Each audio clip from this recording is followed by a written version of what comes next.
Hinahanap ngayon ng mga otoridad si Engineer Hernandez na siyang nagbulgar sa ilang senador na tumanggap ng pera mula sa kurakot sa flood control project. Ilan nga sa ikinanta ni Hernandez ay sina Senator Jinggoy at Senator Villanueva. Ayon sa balita, ilang araw matapos ang hearing ay bigla na lang umanong naglahong parang bula si Hernandez. Nang suriin umano ng mga investigador ang ilang CCTV kung saan huling nakita si Hernandez ay napag-alamang dinukot ito ng hindi pa mga kilalang kalalakihan. Samantala narito ang video bago pa mawala si Engineer Hernandez. Mr. President, my distinguished colleagues, I rise today on a matter of personal and collective privilege. Yesterday, in the aftermath of the Senate Blue Ribbon hearing we held last Monday, my name was viciously, maliciously, and intentionally dragged and attacked at the Tri-Committee hearing of the House of Representatives. My attacker was no less than the person who I moved to be cited in contempt for shamelessly and repeatedly lying under oath about his role in the anomalous and ghost flood control projects in the 1st Engineering District of the province of Bulacan, where he served as Assistant District Engineer and later as OIC District Engineer until he was recently sacked. Mr. President, at the Blue Ribbon Committee hearing, all this person did was to play innocent, feign ignorance, and to try to convince us that he was simply following orders and instructions from his boss. From receiving $1 billion of cash, talking to pseudo-contractors, signing falsified documents, all the way to gambling away millions and millions of money stolen from the public coffers at casinos, he claimed that in all of these, he was just following orders. Indeed, when confronted and cornered with a barrage of questions from this representation and our other colleagues about his fantastic and shady lifestyle and dealings, he fed the committee lies and stories that taxed our credulity to the hilt and left us and the public in awful disgust.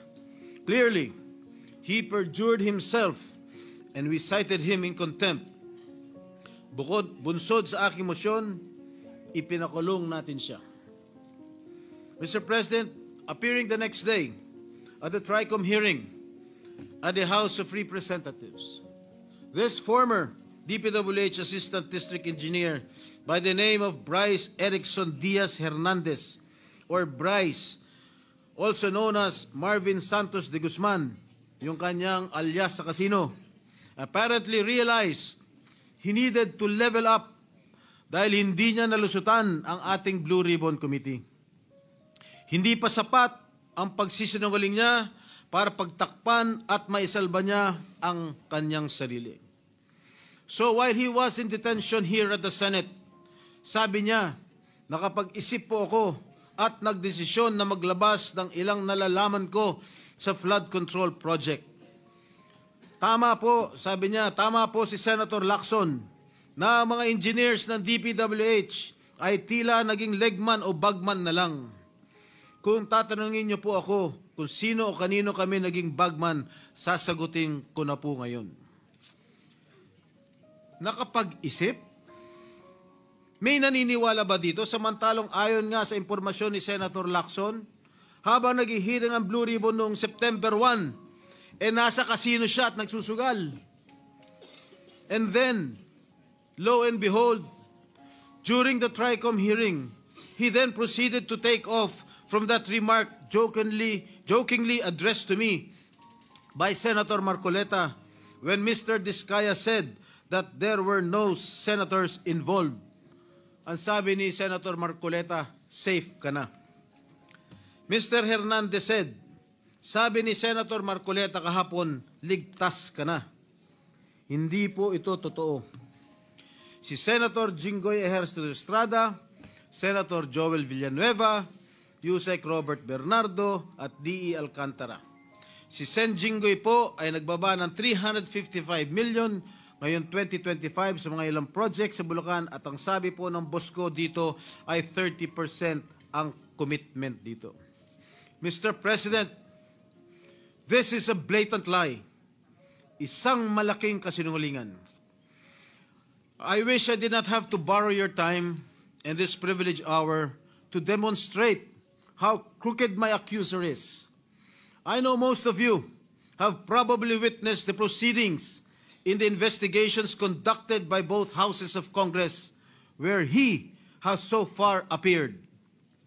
But I beg your indulgence in defense of my name, which Mr. Hernandez conveniently dragged to take the heat off him and his cable.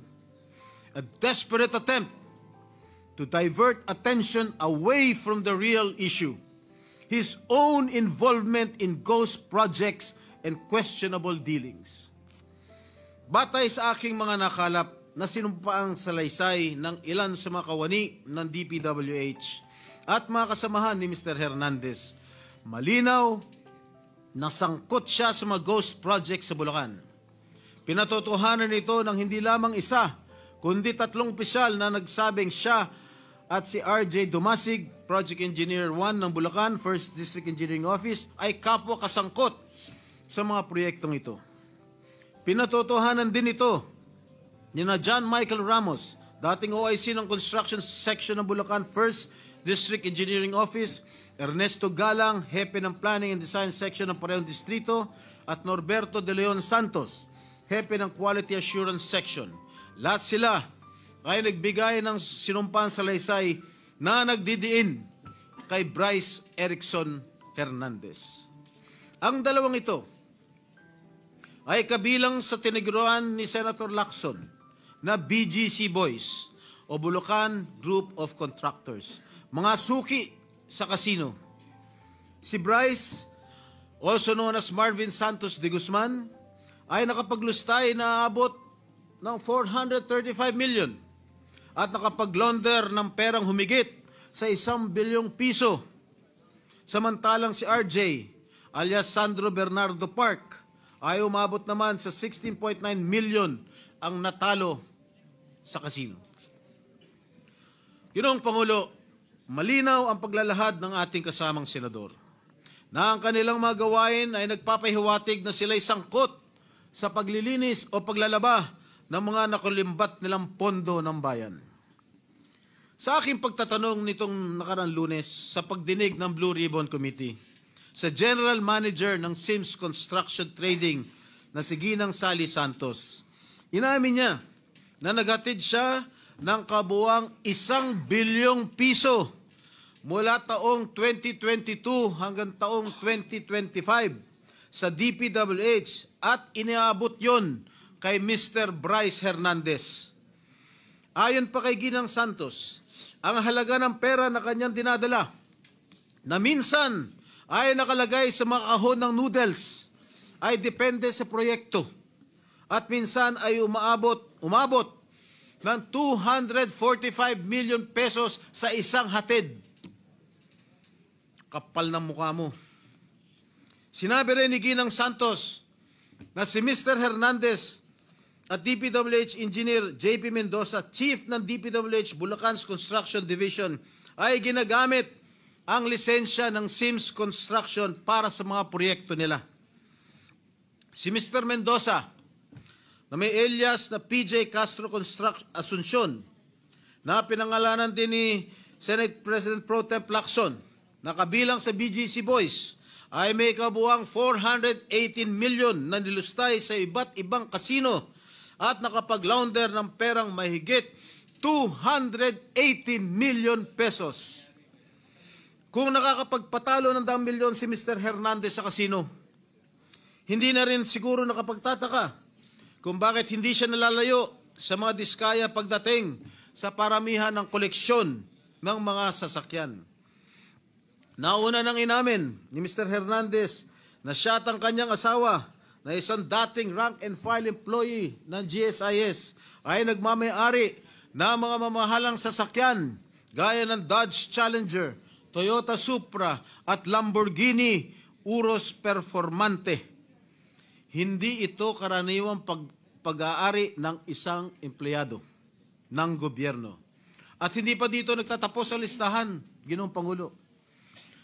Nandun sa kanyang garahe, isang Ford Everest, Ford Territory, Toyota Corolla Cross, Suzuki Jimny, Mitsubishi Pajero, Honda Civic Type R Turbo, and add to this his collection of high-end motorcycles, BMW R1250GS, Yamaha T-Max, BMW C400 GT, Ducati X Diavel Nera, Honda Goldwing, Ducati Street Fighter, BMW R1300 GS, Vespa scooter, at yung kanyang asawa, meron 2 Toyota Hilux, isang Toyota Fortuner, Kia Carnival, BMD X3, Toyota Land Cruiser, Vespa Primavera, Honda, BMW.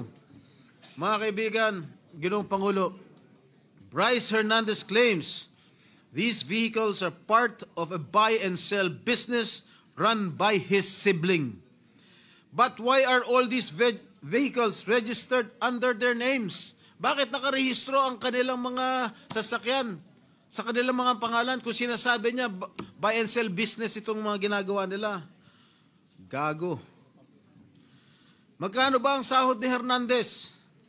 Sapat ba ang kanyang kita o ng kanyang asawa para magkaroon ng ganitong karangyaan?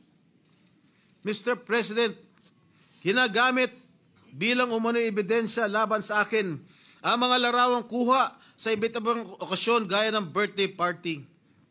Makailang beses ko man na nakaduupang palad si DE, District Engineer Henry Alcantara, kaya ko humarap sa kahit sino at sabihin na hindi ko siya personal na kilala.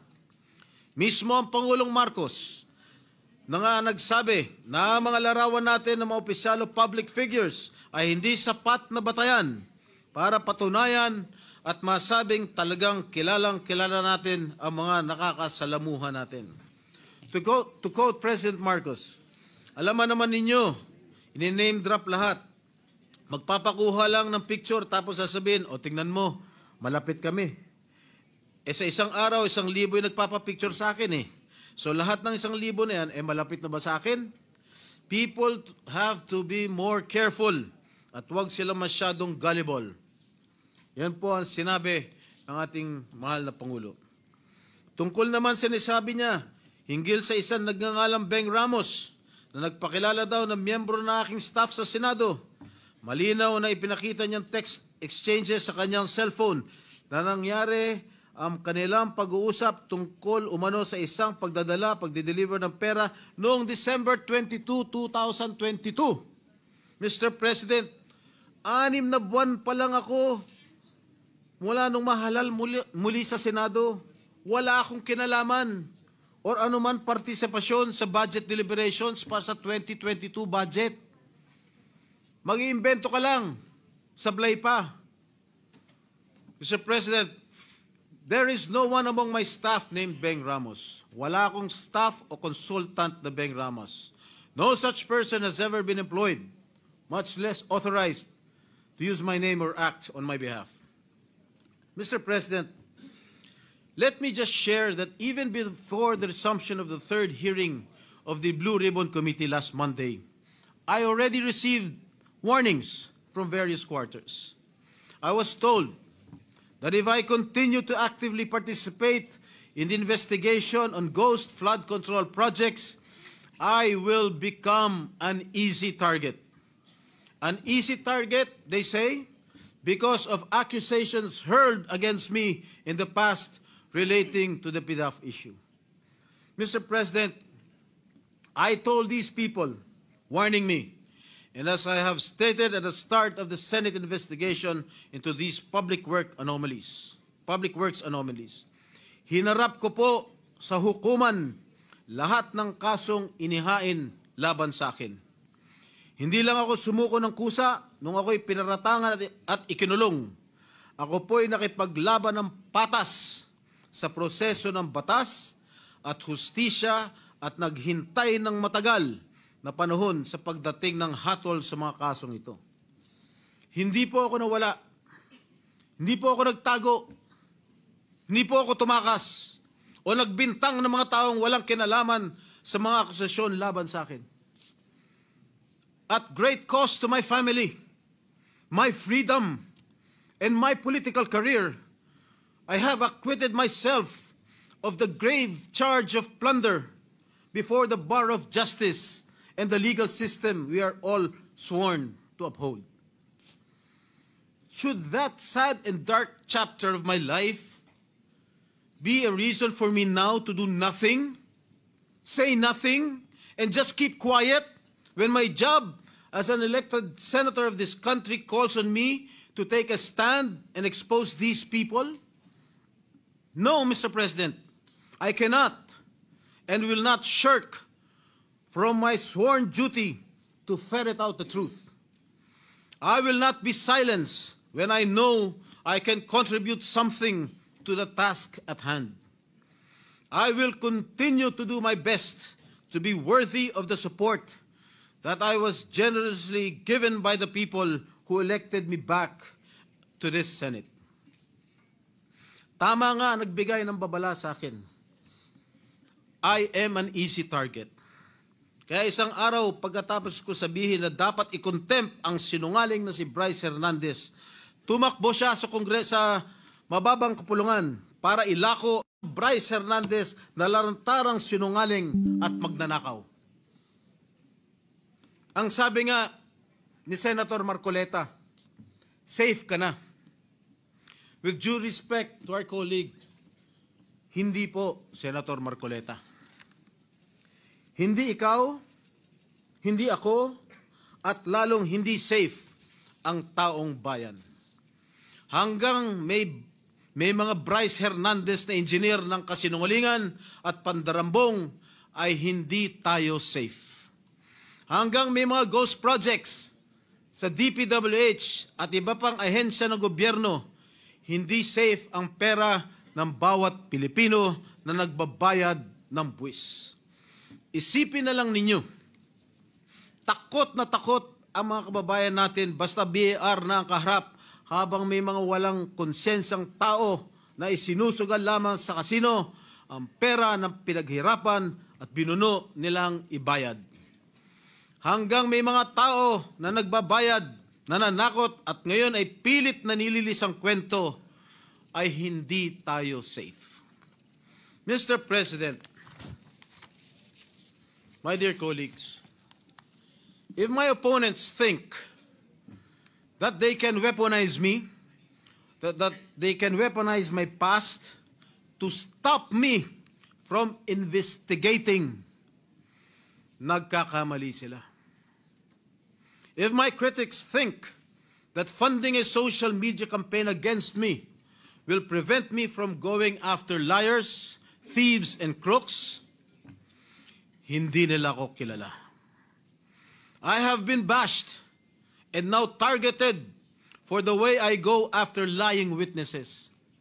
Totoo, brusko ako magtanong at minsan ay naninigaw pa. But I make no apologies.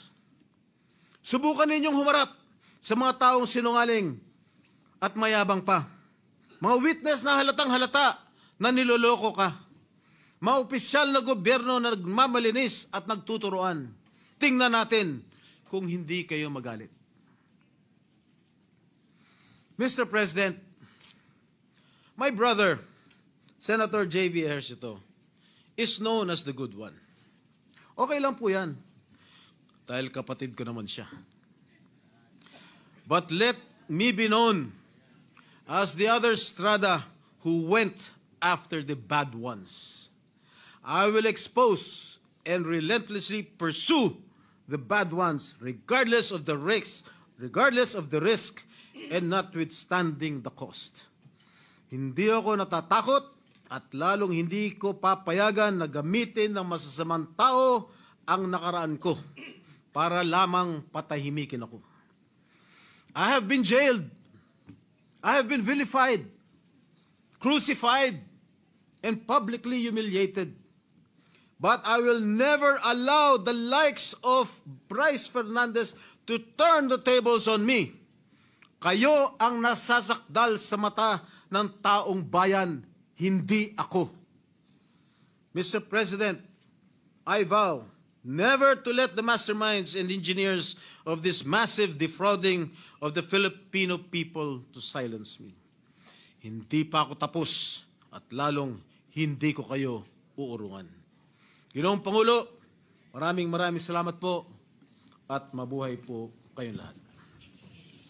Thank you, Senator Jingo Estrada. Majority Leader. Senator Bato de la Rosa is seeking the floor. You are recognized. Thank you, Mr. President. The last time I know that Bryce Hernandez was cited in contempt and was issued a commitment order to the USAA detention room. May I know the whereabouts of that Bryce Hernandez right now, Mr. President? Well, according to the newspaper accounts that I've read, I think they had our Senate President and the Speaker of the House had an agreement to commit Bryce Hernandez at the PNP Custodial Center at Camp Crame. May If I'm I correct, clarify? Mr. President. May I clarify that quite accurate answer by Senator Estrada for the information of Senator De La Rosa and the public. Yesterday, after the hearing, during the hearings that they were conducting in the House, Speaker Martin Romualdez called me and said that their committee was allowing Mr. Hernandez to remain in the House and in the House of Representatives, and that he was requesting that he not be returned back to the Senate because of some fear for his life. That is according to him. So what I did was I asked the Speaker what he plans, because we cannot allow that. I said he is under our custody and therefore he is in contempt in the Senate. Pag iniwan namin sa inyo, sabi ko, ibig sabihin niyan para namin pinawalan. Correct, Kaya Mr. hindi President. ako pumayag. Correct. So Correct. what I did was I asked the Sergeant at Arms to bring Mr. Hernandez to the PNP Custodial Center, and that is where he is now. Still under the care of the OSAA. Mr. President, is there a possibility that we can commit him back here in the Senate? Of course, during the he's still under custody of the Senate, and therefore Let him be jailed here, Mr. President. indirects. We had to give in to the request of the Speaker that he be not returned here as. Yeah, but Mr. President, I think as we speak, the jurisdiction of the person of Bryce Hernandez belongs to the Senate. Yes, and that's why we can call him here anytime we need him. Thank you, Mr. President. Yeah. Senator Alan Cayetano is recognized. Mr. President, on that Minority point, Leader is recognized. may I know, Mr. President, will that be the new rule? Because under the present rule, kung sino may jurisdiction, siya'y magde-decide. So for example, siya'y incarcerated under RTC. So magpapaalam tayo sa RTC kung pwede nating hiramin. So nagpaalam sila sa atin kung pwede natin nila hiramin yung witness. Kasi insulto po sa atin yung sabihin may mangyayari sa kanya dito. Unang-una po, 24 tayo na lahat independent. Sinabi na rin po ng Senate President na ginagalang natin na independent ang Senate. Never naman po nagkaroon ng problema dito. ZTE, Pangulo pa. I remember dito, muntik kaming maghablutan, if Senator Lacson remembers, with former Congressman Andaya, with our other witnesses, with Secretary Neri. Di ba, parang may PSG pa atang pumasok, whatever, no? But we were able to handle it well and come to a conclusion. My point, Mr. President, is this. What if the reverse happens now? What if we borrow a witness from the House? Is that the new rule now? Na PNP custodial na? Or makikiusap tayo pabalik sa House? Because I don't think we should change rules without doing it either in caucus as a group. But I see the wisdom, Mr. President, of your immediate action. I'm not questioning your immediate action, Mr. President. I'm just asking, moving forward, shouldn't we keep the old rule na kung sino may custody, yun ang mag-keep nung nung custody niya, Mr. President. Yes, and that is the decision that the presiding officer made last night. Indeed, you are right. He is in our custody. Now, what we did yesterday was what we call parliamentary courtesy in accepting the proposal that he be not returned here, but still under the care of the Senate. Now, in the issue of, let's say, keeping it here, or the previous tradition that the Senate may cite in contempt anyone and keep him here. We have also placed a witness to Muntinlupa, if you will recall. Yes. We also even sent somebody to the Pasay City Jail. So I don't see any reason why we cannot commit this particular fellow to the PNP Custodial Center. But then again, I will leave it to the decision of the body. That was my decision last night. But if there is something that is a new decision that you would want, I will throw it to the body. Mr. President, I respect your decision, and I will tell you if I don't. I have always been honest and told you what I thought. No? And I do agree that certain decisions have to be made right away by the Senate President at that point. And you do not want a constitutional crisis or ayaw natin mag-agawan ng witness sa gitna ng and perception is important. Kung nakipag-agawan po kayo o tayo kagabi, it would appear na baka may katotohanan yung sinabi about senators, kaya pinipilit natin dito. The problem is, meron din kasing perception tuloy that by not having him back here, baka nga totoong ini-impluensya natin. But from my point of view, from my limited point of view at this point in time, when he was here, no one was talking to him from the Senate panel. But according to Senator Marcoleta, he got information that the witness was being asked to single out senators there. So only God knows if Senator Jinggoy is the good one or the better one. Only God knows the totality of accusations against Brother Joel. But what do I know? I know na si Brother Joel, 2016 pa lang, 2017, when I left the Senate to go to the DFA, speech na ng speech to tungkol sa flood control eh. Even President Duterte had a speech na ang problema ko, DPWH.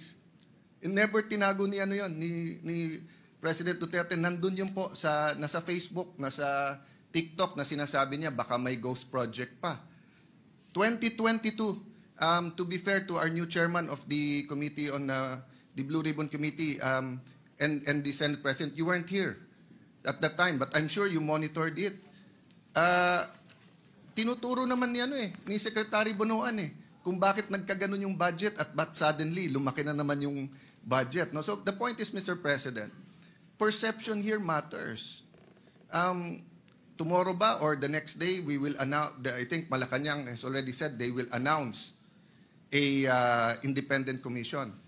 The minority has not discussed whether we will support it or not. Personally, I support it. But just like Ferdinand Marcos Sr., he always asked the opposition for one member. Kasi kahit gaano ka-independent ang members niyan, kahit anong integrity niyan, tao pa rin yan eh. Pwedeng may agenda pa rin yung mga yan. So we will discuss in the minority. For example, kung maglalagay sila doon, do they commit? Hindi sila tatakbo for national office in 2028. Baka may integrity nga. Gagamitin naman yung commission to run in 2028. Will they sign also that wala silang conflict of interest? Because some of the credible people now being interviewed are part of conglomerates and are working for oligarchs that also have their interests, maybe not in infrastructure, but on other things. So ang point ko, Mr. President, na-disrupt yung sistema ng corruption, which is good. Pero ang ginagawa pabalik ng mga corrupt, dinidisrupt din tayo eh.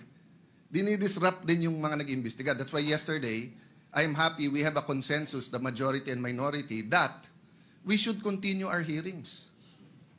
Iba yung sa House. I mean, wala tayong pakialam doon. If we agree with it or not, nasa sa kanila yon. Kung nag-iimbento sila o totoo sinasabi nila, yan ang sistema eh. Democracy is messy. Tayo po dito, respetuhin din nila. Kung may problema sa miyembro natin, 24 naman po tayo. We call out each other and we find a way to still have coffee or merienda together in the lounge. Sometimes not for 1 week because we're upset at each other. But that's the system, Mr. President. So again, Mr. President, I support, I acknowledge your right and the wisdom of deciding that last night. But personally, I don't know my companions in the minority. Personally, labanan ngayon ng perception. Tutuloy ba yung mga hearings? Sino ba ipapatawag? Kakampihan ba natin mga senador? Porque kapwa senador yon. Pwede ba magsalita yung iba? Kasi dati siyang DPWH. Kasi dati siyang speaker. Dati siyang, all of this will be there, Mr. President. No? If only we could have the speeches of Senator Lacson in, like yesterday, in such an orderly manner. But hindi po ganun pagka, pag nandyan na yung mga witnesses eh. Ang katotohanan po nun, kung 10 yung witness, unless we have 1 witness at a time, pero kung 10 ang witness, 10 ang senador, you cannot stop any senator kung sino tatanungin niya doon, Mr. President, di ba? So yun po ang problema lang, that since this involves high-ranking people and the PNP is not under the Senate, it creates another perception who controls who. But thank you for informing us that TUSAA is there and they're looking at that. No? But Mr. President, sa akin lang po, kung babaguhin yung rule, so I acknowledge you're not changing the rule. You made a decision and is throwing it back. But kung babaguhin yung rule, I think we have to discuss it thoroughly. Because nga, masyadong mabigat yung accusation nung DE ba? Assistant DE na takot siya dito or whatever. Kasi Mr. President, ang dami na natin naging witness dito kung sino-sino inaccuse kapwa senador eh. Never naman. I think, when I was Blue Ribbon Chair, I just remember si Jun Losada natulog pa sa couch sa opisina ko. Sa baba, I think I only visited 1 witness once. Otherwise, hindi eh. So, anyway, Mr. President, thank you for your patience in hearing us out. But may I defer to the chairperson now of the committee. Yes, before Senator Ping Lacson is recognized. Thank you, Mr. President. With all due respect to the distinguished minority leader, there's what we call legal custody and physical custody. Lawyers know this, Mr. President. As long as the Senate retains the legal custody over the person of Bryce Hernandez, the physical custody is of no moment, Mr. President. Whenever we need him, we'll just direct the PNP Custodial Center to deliver him here. And if the House of Representatives will be needing him, they will have to ask our permission. They cannot go direct to the PNP and tell them to bring the person of Bryce Hernandez to the House of Representatives. And this is not a new rule, Mr. President. We have committed Alvin Balag to the Pasay City Jail. We have committed persons cited in contempt by the Senate in other detention centers. We're not changing the rules, Mr. President. So that's my manifestation, Mr. President. Yeah. Minority Leader, go ahead. Tama po si Senator Lacson na may legal at physical custody. Pero it's always the committee and the Senate who decides the physical custody. So in the case na sinabi yung Pasay City Jail, it was the decision of Senator Dick Gordon and the committee na doon ilagay. In fact, ayaw nila eh. Yung mga kinulong doon, gusto nga dito. In this case, it is the witness, Assistant DE, saying, wag niyo akong dalhin doon, tapos siya yung nasunod. So the issue here is not only the physical and the legal custody. The issue also is the integrity of the Senate, the perception that if we don't have him here, de lahat na lang ng witnesses sasabihin, wag tayo doon. Paano kung wala rin silang tiwala sa PNP? Wag sa PNP, lilipat natin sa NBI. The peculiarity of this case is that it wasn't the House, nor the Senate, nor the PNP, nor the intelligence community making the request. It was the witness. I beg to disagree. It was Speaker Martin Romualdez who was asking me. Yes, I Mr. did not President. talk to the witness. I did not hear him say. It was only Mr. Speaker President, Martin. it was live in the hearing. Bago siya magsalita, sinabi niya, pwede ba, mga congressman, wag niyo akong ibabalik sa Senate dahil may mga, hindi ako safe, may mga senador doon. Ang sabi ng congressman, magsalita ka muna. Meaning condition pa nila, magsalita ka, saka na. That's why I think, in fairness to the speaker, no? I don't think this is his personal I don't think wishes. he was also present. Yeah, in much the same way as I did not hear that. Let me clarify particular- that, Mr. President. I Yes. don't think it's his personal request. I think he was conveying it as speaker to this chamber in the same manner na pag may request kami sa House, either the majority leader or the Senate President will request it. But hindi naman po alam ng tao na ang request ay formal eh. And again, hindi ko na question yung kagabi. But all over the news and live, yun po ang lumalabas. Yung witness ang nagdidikta na wag niyo ako ibalik sa Senate. Ano ba experience niya dito? Ano ba ang ginawa natin sa kanya? Di ba? Wag siyang ibalik sa Senate for detention. Pero Yes. we will never allow that he not be brought here back when Agree, he Mr. needed. President, As a but matter of fact, if you move for for him to be returned here, we will return him right away. Agree, Mr. President. Ang problema kasi he gives the impression na pag dito, mapre-pressure or may kakausap sa kanya eh. Yun yung impression ngayon eh. Which I think is unfair to all of us. I'd love for him to name senators here para ma-confront natin na siya. But anyway, Mr. President, Yes, I think we okay. vented the, I don't know the pleasure of my colleagues. No, may I yield to okay. Senator So Marcoleta? just to ventilate more on what the minority leader was saying, let me just place on record so that the public will know. You know, we have Section 6C of the rules of the Blue Ribbon Committee.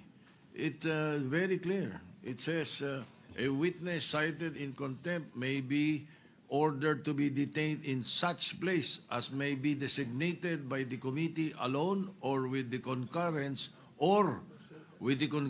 of the Senate President. Or either. Just on the rules, we've done this already in the past, and we have not deviated from the rules.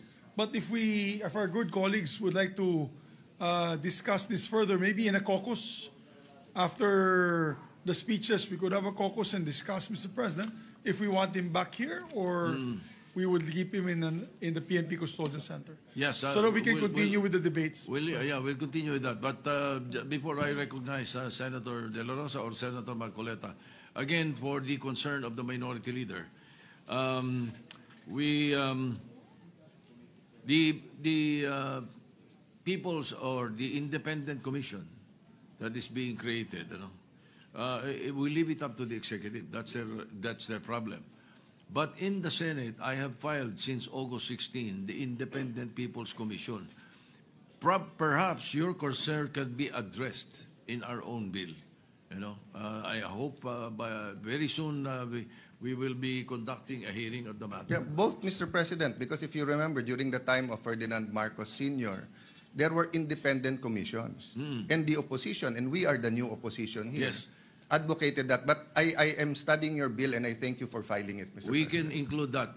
We can include that. And this bill will be a lot better than the executive order because the executive order can be shut down by the Supreme Court. But especially Section 4 of the proposed executive order. But in Section 4 of the Independent People's Commission, we are practically addressing that already right there in the bill. All right, thank you. Senator, are you giving way? Senator you, Mr. Marcoleta is President. recognized. May I have the permission, Mr. President, to read your letter addressed to the House Infrastructure Committee dated September 8, 2025. This is to formally approve your request for Mr. Bryce Hernandez to attend your hearing tomorrow, September 9, 2025, 9 a.m. at the People's Center House of Representatives. We expect that he be returned safely immediately after the said hearing to the Senate. So this is very categorical, Mr. President. Their request that he be called for hearing in the House of Representatives was conditioned upon his safely return to the Senate. There is no need for a motion, Mr. President. I was still the chairman of Blue Ribbon Committee at the time, and it was very clear that we committed him to the custody of our Sergeant-at-Arms. Not in Quezon City, not anybody else. And so, as already asked by Senator Alan, we are not supposed to change the rule. I move, Mr. President, that he be back immediately to the custody of the Senate, not only because this is the condition that you gave them, but more importantly, in order to erase the perception that if he is here in the Senate, he is not safe. I will reject the idea that if he returns in the Senate, manganganib ang buhay niya. It is as if that we're giving credence to his statement, which I believe is not true, Mr. President. Mr. President. Majority Leader. Yes, Mr. President, with due respect to our colleague, Senator Marcoleta, there was an intervention. Actually, he was supposed to come back to the Senate, but the Speaker of the House had intervened and asked if he can be kept in the House, which you did not agree. And you said that we will put him in the PNP Custodial Center under the custody still of OSA and the Senate. Legal custody of the Yes. Senate. So Still. when he wrote the letter, Your Honor, wala pang intervention. So walang kasalanan dyan si Senate President. He was going to bring him in, but we are not bending any rule. But because the the Senate request- President already has said the rule. Mr. which President, allows the us- request of the Speaker of the House of Representatives is inconsequential here. Legal or otherwise, the custody must be here. They are only asking us to lend him to their committee. The legal custody is still acquired by the Senate. And then the committee was the one who ordered him to be legally detained in the custody of the Senate. The committee was the one who did that, not the Speaker of the House of Representatives. He could request that, but we are sorry to deny that maybe, because Mr. the legal President, custody, Mr. President, yeah. legal or physical, is still with the Senate. Mr. President, I think the points raised by Senator Marcoleta are valid. I think at that time, the witness had no fear of his life, but now he has fear of his life. We will guarantee that he's safe, even if he's in the Senate. No, that's why we're guaranteeing his safety if he's here in the Senate. But let's also be transparent, Your Honor, because I think the question there is, kung meron bang mag-i-influensya pa sa kanya. That Diba? was the point of the Later on. minority leader. Correct. There might be a perception that if he's here, he might be influenced by someone. That is also Correct, Mr. President. the minority leader made mention of that. And that's why I believe the Senate President made that decision to keep him in a neutral area, which is the PNP Custodial Center. But then again, Mr. President, we're a deliberative body. If the body would wish him back here to the Senate, then we can discuss it further. Mr. President, just a quick intervention. Go ahead, Senator Lacson. I would like to echo the earlier manifestation of the Majority Leader. Yung letter po ng ating Senate President was valid before the intervening event occurred. So we cannot invoke the letter of the Senate President kasi wala pa yung intervening event na mayroong request from the Speaker of the House. And the Senate President, using his own wisdom, granted the request, but we have not given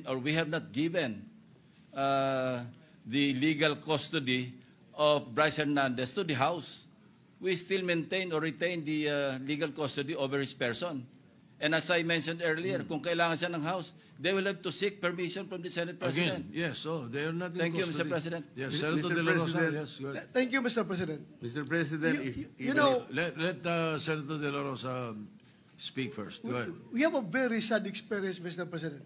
Because if the reason why the Speaker requested for Bryce Hernandez to be detained not in the Senate because for fear of being influenced by anybody or any member of the Senate, alam mo, Mr. President, Colonel Grijaldo nag-testify dito sa ating committee about the wrongdoings of the members of the Quadcom. Nagsumbong siya dito, Mr. President. And after he read his statement, sabi niya sa amin, Sir, can I be protected by the Senate? Dahil alam kong pinag-initan ako ngayon ng House. So, I share the information to the committee and even to the leadership of the Senate. But the following day, or the days after, he was required to appear before the Quadcom, and he was cited in contempt. Nang siya ay na-contempt, kinulong siya doon. At nang kinulong siya doon, look what happened. Binubombard siya doon, pinupuntahan siya doon at sinasabihan na huwag yung gusto namin na mangyari, gawin mo na para makalabas ka na dito sa kulungan. Hindi nag-give in si Colonel Grijaldo. Kinulong siya hanggang natapos ang 19th Congress. So, Mr. President, sila ay takot sa kanilang ginagawa mismo. Hindi po yan gagawain ng Senado na mag-impluensya ng resource person. Never pa nangyari yan na mayroong pumunta doon sa baba, tinakot yung nakakulong contempt, cited in contempt na resource person. Gawain nila yan sa House of Representatives. Ginawa nila kay Colonel Grijaldo. Kaya huwag tayong basta-basta bumigay sa kanila dahil we should be independent from them, Mr. President. Hindi natin sila dapat sundin kung anong kagustuhan nila. We have to stand on our own. Thank you, Mr. President. Mr. President, Yes, Senator Marcoleta. noong pong September 8, 2025, ako pa rin po ang chairman ng Blue Ribbon Committee. Ang Blue Ribbon Committee po ang nag-approve ng legal and physical custody nung ma-cite in contempt si Bryce Hernandez. Nung makiusap po ang Speaker ng House of Representatives sa inyo, di po ba dapat nakonsulta naman ang Chairman ng Blue Ribbon Committee? Dahil kami po, ginawa namin yon through the collective wisdom of the committee. Hindi po namin gawa-gawa yon. Kaya lang namin siya sinite in contempt sapagkat halos ipamukha na namin sa kanya ang mga datos. Ibinigay ko na sa kanya ang lahat ng ipinanalo at ipinatalo niya sa kasino. Pati yung ginagamit niyang dalawang ID na galing sa LTO, ayaw pa niyang aminin. Ganon po yung nangyari. Gusto lamang namin siyang turuan ng leksyon para sa ganon kahit papano baka maisip niya na dapat sana mapahiya na siya sa sarili niya kung meron pa siyang kahihiyan. Dapat naman sana, nung siya'y mag-request ngayon sa House of Representatives, hindi po sa kanya dapat manggaling ang request kung saan siya magko-custody. Ang custody po yung natapos na. Nagsalita na po ang Blue Ribbon Committee. Bakit po hindi man lang nakonsulta ang Blue Ribbon Committee? Bakit kailangan po ang House of Representatives Speaker ang mananaig sa kanyang request? Kalabisan na po ba ang Blue Ribbon Committee noong araw na yon, Mr. President? May I be clarified on what date that transpired? Yesterday or September 8 po. Monday? Yes, Mr. President. Majority Leader. Monday was the hearing here in the Senate. Monday he was cited in contempt. But Yeah. the hearing in the House was on Tuesday, September 9. Yes, And Tuesday. as, So in the evening, Opo. when yesterday, no. So in the evening, when the Speaker called me, Senator Marcoleta was no longer chairman of the Blue Ribbon. No more because we had already elected It was Senator already Senator Lacson. Lacson. Yes. Ibig ba sabihin po, Mr. President, nawawala ng visa yung ginawa namin? Hindi. He's Ganun po pala. He's still in legal custody. Dapat po, Therefore, igagalang po kung ano yung aming iniwan. yes, Doon tayo magsisimula. Ang iniwan ninyo, cite in contempt. Hindi And po. legal Nasa custody legal of the custody Senate. na po ng, He was still ng House. under the legal ng, custody ng of the Senate. Mr. President, may I ask for a minute suspension? Session suspended. We're in debate about the status of the witness, Bryce Hernandez. Hernandez, Mr. President. So I think in consensus, would you like to make the motion, Mr. President, on where to? Yes, Mr. President. Therefore, yes. Can we recognize Senator? Senator Jinggoy Can I just make a Estrada is motion, recognized. Mr. President, Majority Leader? I move that we commit Bryce Erickson Hernandez to the Pasay City Jail, Mr. President. I second the motion of the good Any objection? Gentlemen. Chair hears none. And the chairman of the Blue Ribbon concurs. Hearing no objection, the Bryce Hernandez is hereby Mr. President, if I may, but just to put on record that it's with the understanding that the Senate retains its jurisdiction over that person, Mr. President. Just Of to put that course. on record, Mr. President. Of Thank course, it has never been the opposite. He was always under our legal custody. So the motion is to transfer that particular person to the Pasay City Jail. Any objection? Chair hears none. Motion is approved. The Sergeant at Arms is hereby directed to transfer Bryce Hernandez to the Pasay City Jail as soon as possible. Just a manifestation, if I may, Mr. Senator President. Estrada, Mr. President, I Estrada think is we have recognized. to ask the OSA to be strict in implementing the rules with regard to the visitation hours of a prisoner, Mr. President. No visitors allowed. Only immediate members of the family, lawyers, priests, etc., etc. Thank you, Mr. President. Yes, the Sergeant at Arms is hereby directed and make a list of those who will visit him. Yes, we'd like to Thank you. recognize Senator Marcoleta, Mr. President. Senator Marcoleta is recognized. Mr. President, meron po pong isang isyong naiwan dahil noong September 8 po, while I was still the chairman of the Blue Ribbon, napagkaisahan po ng komite dahil sa noong September 1, kung maalala po natin, as chairman, I floated the idea na para makatulong po kung merong gustong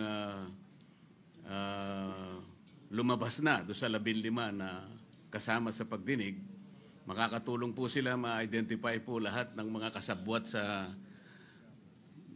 anomalyang paglalatag ng mga proyektong pang flood control. Pinload po natin yung idea na kung gusto ninyo, ay kinakausap na po namin ng DOJ, you may be provided by provisional immunity.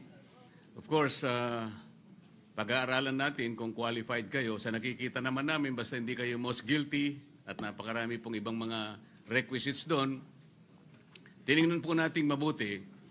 After 1 week, Mr. President, dalawa pong mag-asawa, yung Diskaya, ang naggawa po ng sworn statement. Pero bago po niya nila gawin yon, ay siniguro ko po na talagang sila ay voluntary na gagawa ng sworn statement. Kaya yung pong kanilang emissary, sinabi ko, kailangan sumulat muna sila na talagang gusto nilang magsalita at walang halong pagsisinungaling ito. Yun ang option na gusto nila at narinig nila yung aming pinupload na option na sila'y lumabas bilang isang witness, a state witness. Yun nga po ang nangyari, Mr. President, hanggang sa sila nga ay tumestigo sa komite, dala-dala at binasa nila yung kanilang sworn statement.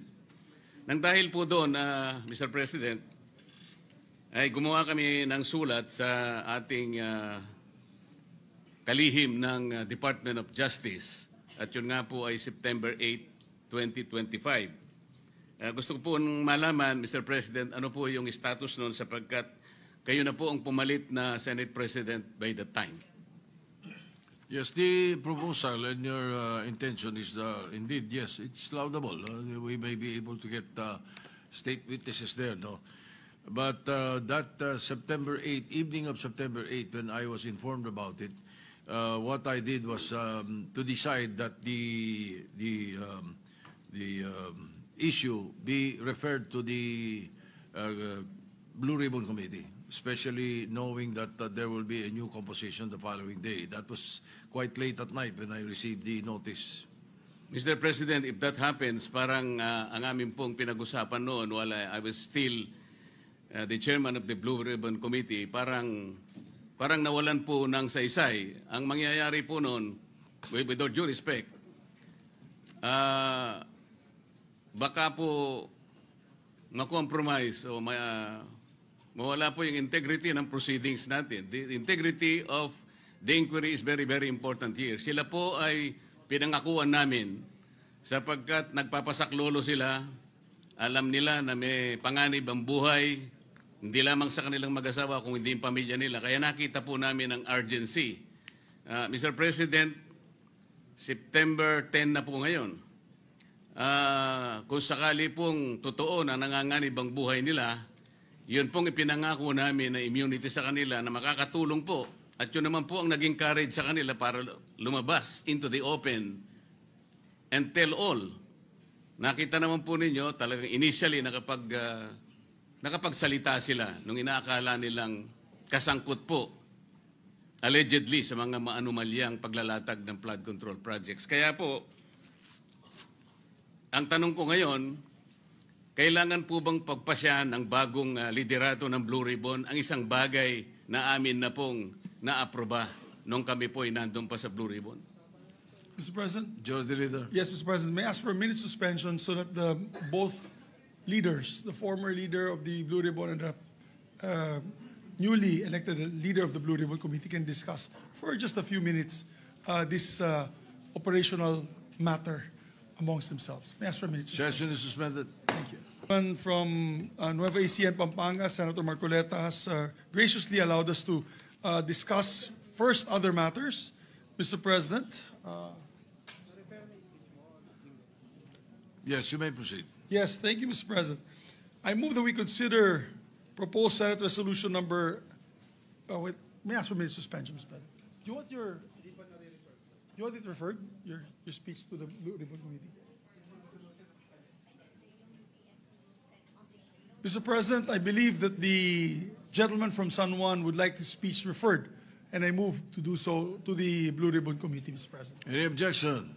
Chair hears none. The privileged speech of the gentleman is referred to the committee, to the Blue Ribbon Committee. Thank you, Mr. President. So I move to consider, Mr. President, with the permission of the body, proposed Senate Resolution number 90, taking into consideration proposed Senate Resolution number 100, 109, 118, and 121. This is the resolution commending the awardees of the Metrobank Foundation, outstanding Filipinos. So move, Mr. President. Any objection? Chair hears none. Consideration of proposed Senate Resolution number 90, taking into consideration proposed Senate Resolutions 100, 109, 118, and 121 is now in order. Mr. President, first to give his... May we ask the Secretary first to read the title of the measure? My apologies, Mr. President. Resolution honoring and commending the awardees of Metrobank Foundation, outstanding Filipinos of 2025. Majority Leader. Thank you very much, Mr. President. Mr. President, I move to recognize the distinguished gentleman from San Juan, no other than Senator Jinggoy Estrada, for his sponsorship of the measure. Senator Jinggoy Estrada is recognized. Thank you, Mr. President. Ginoong Pangulo, mula po nung ako po yung naging senador ng 2004, taon-taon pong binibigyan ng pagkilala ng Senado ang mga natatanging lingkod bayan na pinarangalan ng Metrobank Foundation. Continuing the annual tradition of the Philippine Senate honoring exemplary public servants, I join my esteemed colleagues in sponsoring this resolution commending and congratulating the 2025 Metrobank Foundation Outstanding Filipino Awardees.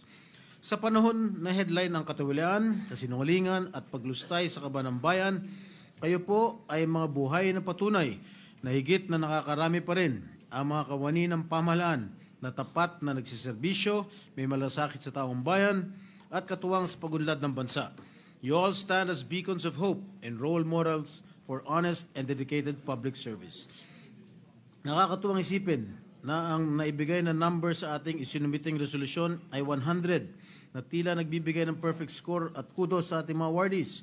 My sincere congratulations to our 10 distinguished teachers, soldiers, and police officers who have all demonstrated excellence, competence, and integrity throughout their professional career in the academe, peace and order, and security sectors.